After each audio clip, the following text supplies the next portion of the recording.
Maltushka and I drove up the coast one time from California, came up this way, came up Highway 5. We didn't know we were guns driving. And we went to a little town called Road River.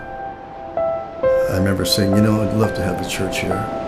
And a few years later, after I was ordained and such, it took some years, Archbishop Carril, Bishop Carril, now Archbishop, he gave me my choice. He said, you can go to Medford, Oregon, or you can go to Honolulu, Hawaii.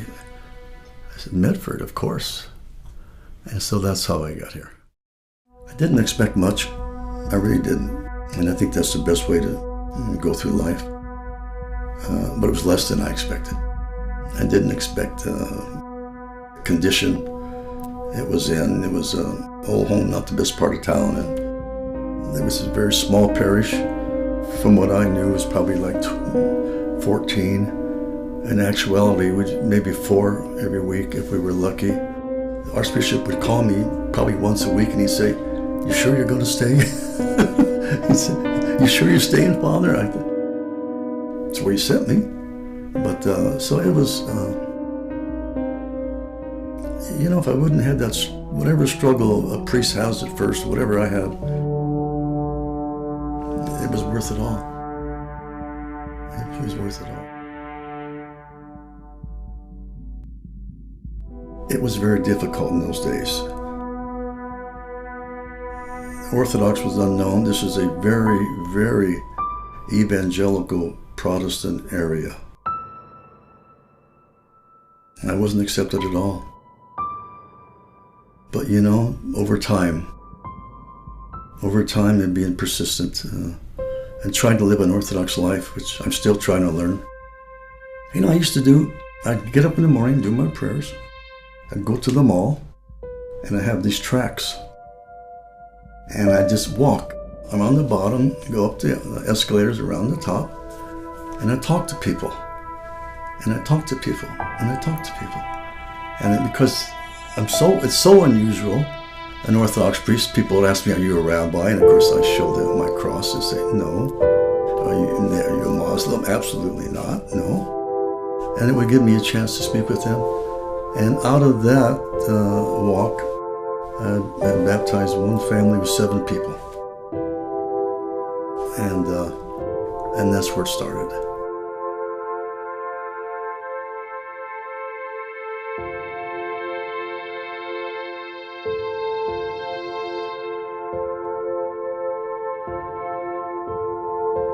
From Road River to Medford, of course, going Highway 5. And I see this house with the old barn. So I finally got the nerve, I guess, or whatever it took, to go up to the door. So I might as well talk to him. We didn't have anything, zero. Doesn't hurt to talk.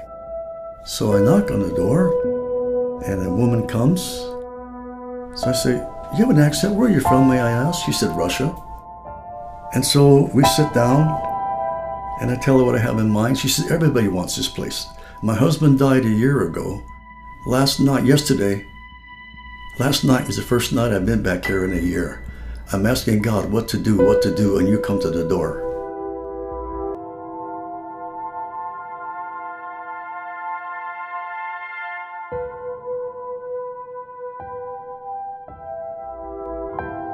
It was beautiful.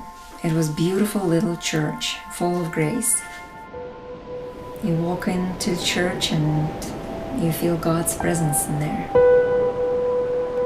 First time I came into America, and I've been in this country for less than a week, and I asked my husband to bring me to the church. I walk into the church, and I immediately felt accepted. I immediately felt I have family.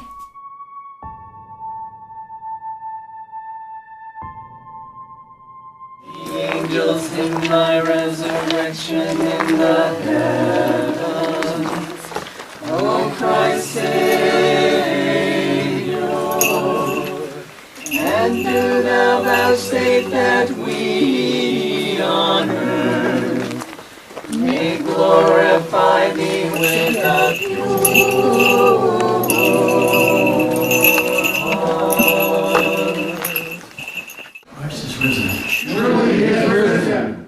Christ is risen. Truly he is risen. Christ is risen. Truly he is risen.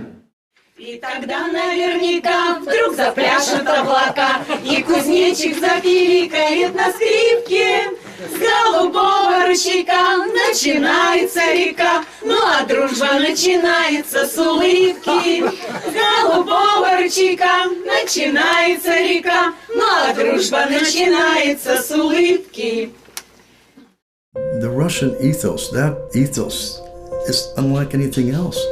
And I was in Russia. I know what that's about. There's a piety of the Russians that is not the same. Strength and humility, which is orthodox, is what has impressed me of the people. I think that's what makes our church so unique. I really do. And of course they put up with me, so they must be near sainthood, all of them. I think maybe that's it. In spite of being myself a very unworthy man, I still feel that love. That's very unusual.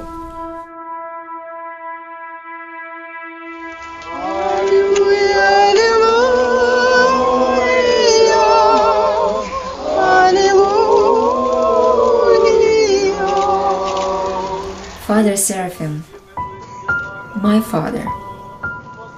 Sometimes when I feel down and I'm questioning my faith and I'm questioning my earthly choices, life choices, I just come to my father Seraphim for advice and for spiritual support, and I'm feeling like I'm being held as a little child on the arms of my mom or my dad. Definitely the strongest parish. Strong with this way. Strong with their love for Christ, but strong in humility. We have a very humble, strong parish.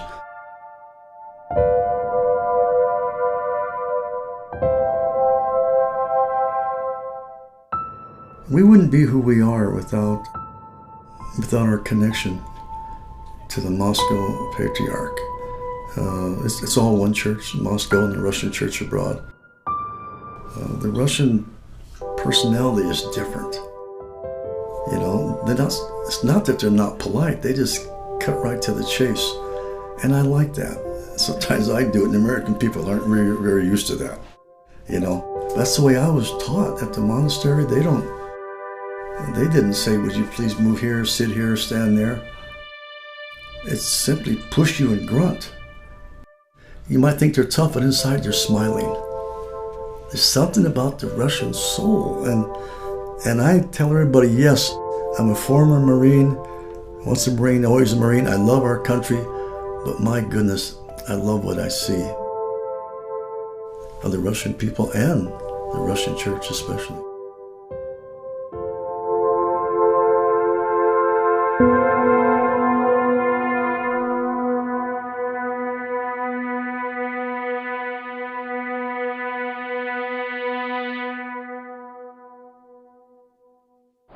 Благослови, Преосвященнейше Владыку.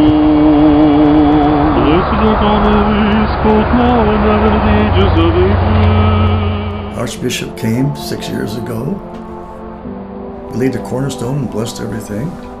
God is the Lord and hath revealed himself to us. Blessed is he that cometh in the name of the Lord. Building a church, if you don't have the funds, it could be a lot of stress. I have a lot of help and I have other help. Financially, it just hasn't been there. But somehow, a little here and a little there. I like it this way. It's a struggle for all of us. It's a struggle for all of us. And I like it this, because we'll all have something invested. This church, in its new location, so to speak, next to the freeway, will provide for those that are Orthodox right now, traveling to and from local centers here in the Rogue Valley, and those that are traveling to and from places long away. For those that aren't Orthodox, This will give them their chance. Pull over off the exit in Rogue River and come to our church and understand our faith. When I'm gone, that church will still be there speaking to people. It will still be there saying it's a house of God. Whether you're Orthodox or Catholic or Buddhist, driving by, they're going to know it's a house of God. And I believe that's going to be one of our evangelical testimonies. We built a beautiful house of God, not large, but it will be absolutely heaven on earth.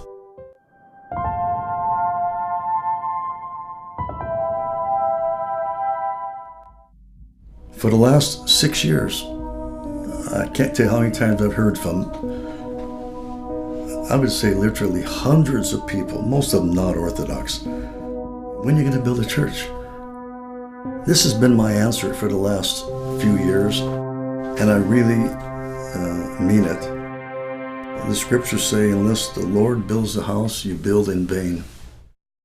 Unless the Lord guards a city, the watchman guards in vain. Now that's on me. Let us commit ourselves to one another in all of our life, unto Christ our God. I'm not very good at asking for anything for myself. I'm really not. And I'm not very good at asking for anything even for our church. We don't pass a basket, as you know. We don't ask for offerings, as you know. I want people to feel in their heart that they want to support this.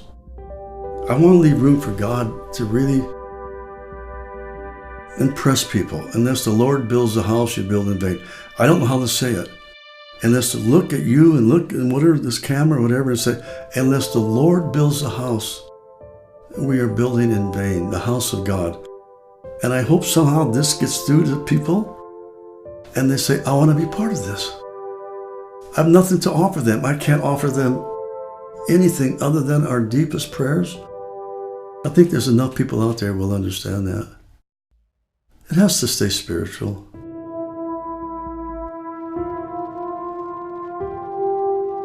Unless the Lord builds the house, the builder builds in vain.